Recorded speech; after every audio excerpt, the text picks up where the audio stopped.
fierce yells and the clashing of bamboo swords, two swordsmen attack, their movements just a blur to the eye. This is the traditional Japanese martial art of Kendo.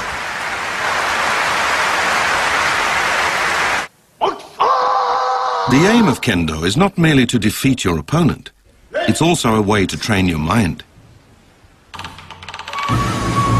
In the days of samurai warriors, mastery of the sword was a matter of life and death. That unflinching spirit remains undimmed in modern-day Kendo. Fighting with just one arm, this man puts in long hours of training. It will make the difference between victory and defeat. Now Kendo's going global, and practitioners from many countries gather for the World Kendo Championships. On this edition of Begin Japanology, we introduce Kendo, the way of the sword that has kept alive the traditional samurai spirit.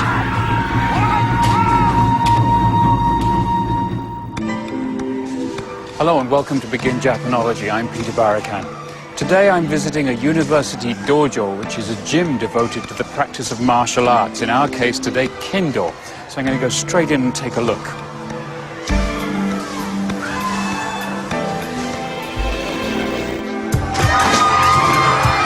Wow, this is a bit overwhelming.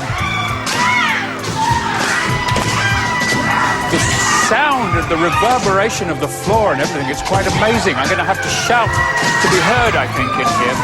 The Kendo Club at this university has about 130 members, male and female. There are lots of clubs like this all over Japan. You'll find them in universities, in schools, in companies, and in towns just all over the country. And people taking part in Kendo, the age range is anything from about 7 to 77. Kendo is a competitive martial art in which the participants try to strike each other with bamboo swords. The roots of Kendo lie in the combat between samurai warriors who are trained to use their swords to cut each other down. But over the years, Kendo developed into a martial art which is as much about mental discipline as it is about actual combat. First of all, let's take a look at what Kendo is all about. There are currently an estimated 1.6 million Kendo practitioners in Japan. These include both adults and children.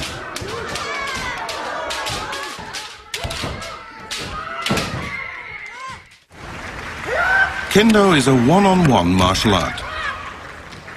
Practitioners wear protective equipment modelled after samurai armour and fight with bamboo swords. To win, you must strike your opponent using movements that follow the proper form.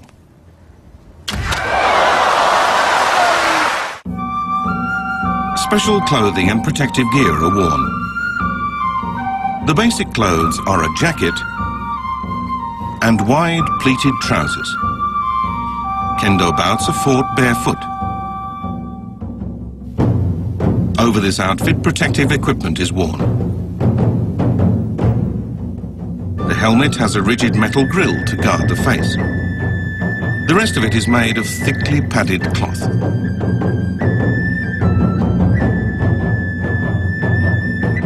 A chest protector covers the torso and mid-body. It has a hard central portion traditionally made of lacquered bamboo. The crotch protector is made of flexible fabric so that the legs can move freely.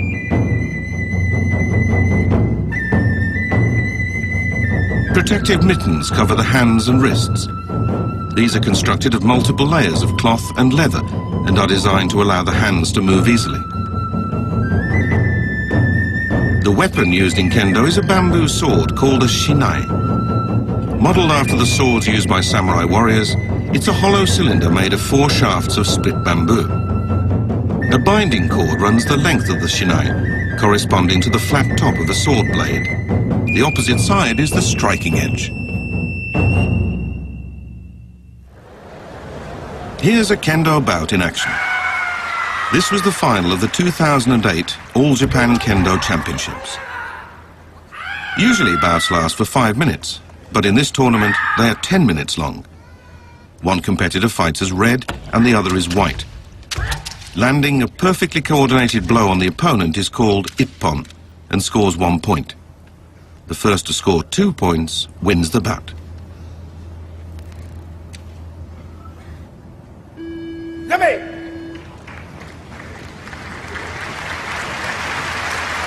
This bout could not be decided in regulation time, so a period of overtime follows. Then, in the 9th minute of overtime.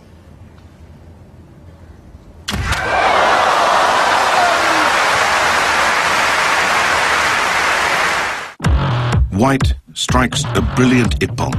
It's the winning blow. Besides needing speed, fighters must also make the correct movements and loud yells.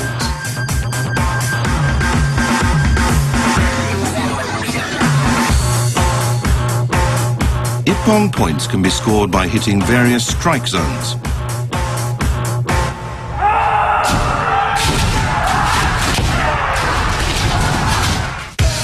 First, a blow to the head, a technique called men. To score ippon, the blow must land on the forehead.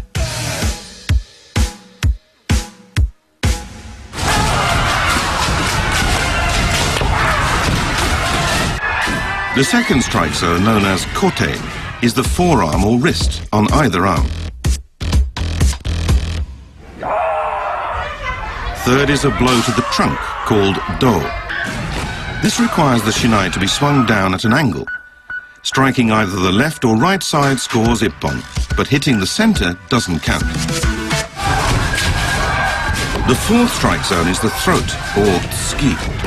This requires a thrust to the center of the throat. It's a small target and potentially dangerous, so this is an advanced technique. But just making contact with the sword on one of these areas is not enough to score ippon. There are 3 conditions that must be met for ippon to be awarded. These are known as ki-ken-tai, or spirit, swordsmanship and stance. Ki means spirit or will. This refers to a blow struck with spirit, indicated by the fierce shout as the blow lands. Next is ken, meaning swordsmanship. To score ippon, the correct part of the shinai must strike the target, close to the tip and using the leading edge opposite the binding cord.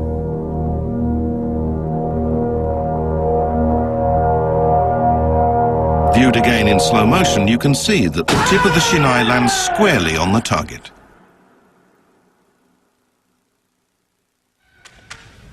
Third is tai, or body, having the correct stance. At the moment the blow is landed, the leg should be open in a long stride with the arms extended. Having landed the blow, the attacker does not relax. Full concentration is essential at all times, so the fighter must assume the correct stance. Ki, ken, tai, spirit, swordsmanship and stance.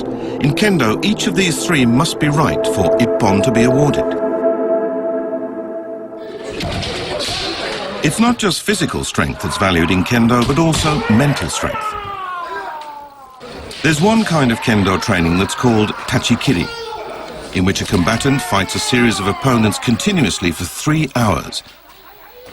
Because there's almost no time to rest, this is a highly grueling form of practice. It pushes people to their limits, but imbues them with deep mental strength. On this occasion, 3 men and a woman are undergoing this intensive training. Sometimes they fall down or develop leg cramps, but all 4 make it through the full 3-hour session.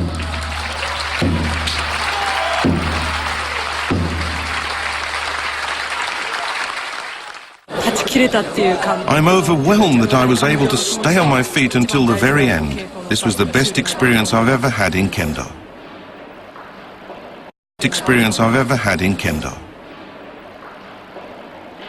Kendo is a sport in which the objective is not simply to defeat your opponent, but also to train your own mind.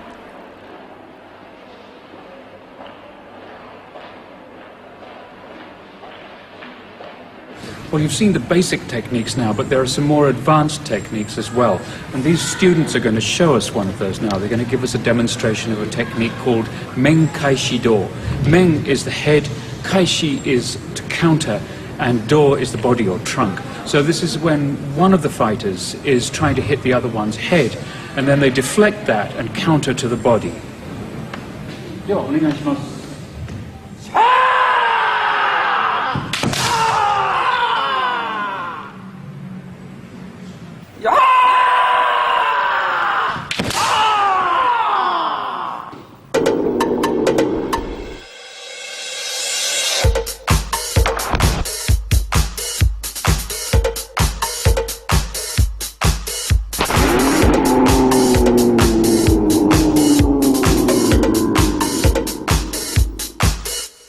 As you can see, Kendo is a pretty demanding discipline, which is quite natural when you consider that it derives from the combat between samurai warriors whose lives depended on the mastery of these techniques.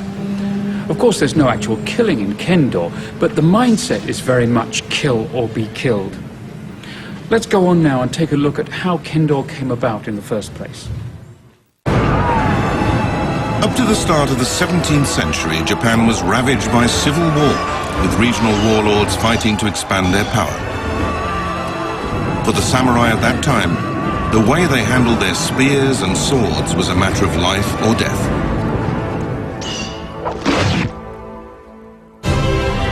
After the Tokugawa shoguns unified Japan and established peace, there were few opportunities for samurai to test their swordsmanship in real combat situations. During this period, master swordsmen appeared who elevated their practice to a higher level. For them, spirit was just as important as technique, and they established a code of ethics that samurai should live by.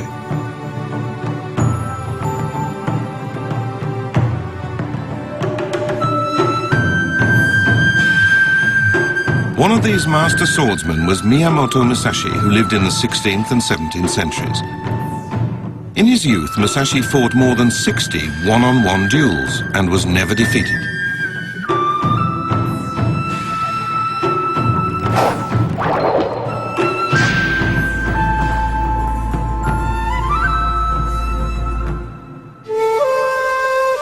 Musashi is also famous for writing the Book of Five Rings, in which he laid out his philosophy not just for fighting but also for living.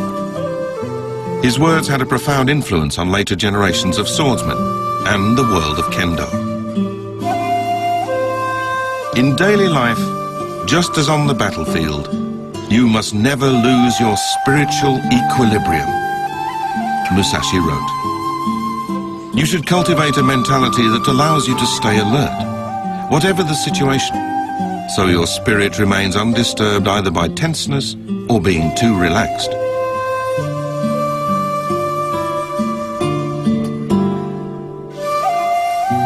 The journey of 1,000 miles begins with a single step. Perseverance in training is essential. Be better today than you were yesterday, and then strive to become better still. Cultivate unwavering self-discipline. Musashi taught the importance of always remaining calm and making efforts to improve yourself every day. The spirit of Musashi and the great swordsman has been passed down through succeeding generations.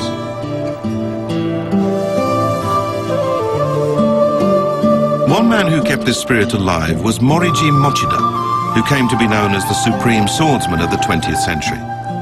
He continued training in his dojo until he died at the age of 89.